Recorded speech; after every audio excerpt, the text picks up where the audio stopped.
Thank you, Toastmasters, especially Moira. First thing that I want to do is thank you for sharing something so personal and sensitive and being brave about that and bringing that message out. I really, really appreciate it and I really respect that. I know that's not easy. There are so many things that I enjoyed about your speech. One of them is your use of phrases and the word choices that you made. And there were so many, they were ubiquitous throughout your speech. I loved the stories tumbled out, the positions of power, the pants unzipped. It was just, you made very good choices and chose powerful phrases to make your point. And that is coupled with the other thing I thought you did phenomenally well, which you did great storytelling.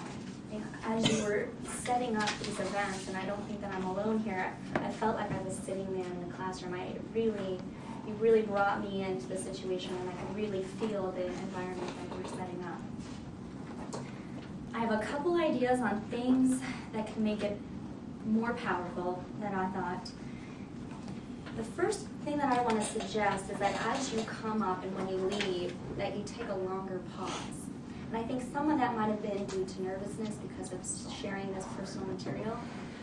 But as soon as you came up here, you almost immediately started. And you have such a powerful topic that you came up here and you stood and you really kind of brought us all in with you for just a minute and kind of bring up that intensity and anticipation of what you're about to say. I think that would have been really effective. And then at the end, as you reveal this really amazing thing, you almost ran off the stage. You know, you turned right to the Toastmaster and then went off. And I think after you exposed this, let us see you. You just opened up your heart and then you ran away. And I wanted to see you. I wanted to appreciate that you shared this. I thought that also part of the depth of the material might have caused you to do a little bit of pacing, which is a way of kind of deflecting the intensity of what you were talking about. So for example, when you were talking about the sine and the cosine, you kind of walked up like this and then kind of walked out.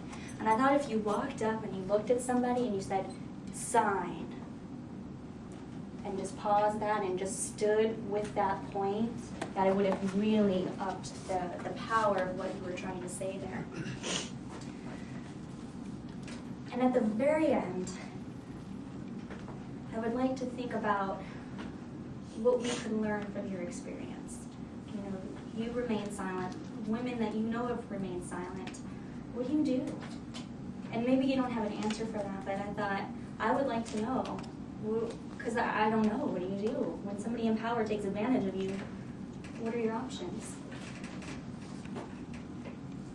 The final thing I want to appreciate about your speech was I thought your pausing and your vocal variety was excellent. You used your volume really well. You went up at the intense moments of your speech, and then you would come down to being very quiet. Like for example, when you said his her word against his, you really brought that down to. And to me, it really conveyed like when you don't feel like your words are powerful. And I thought that was excellent. You're pausing and really, really effective delivery of your words. So thank you, Mayara, very much. Appreciate it.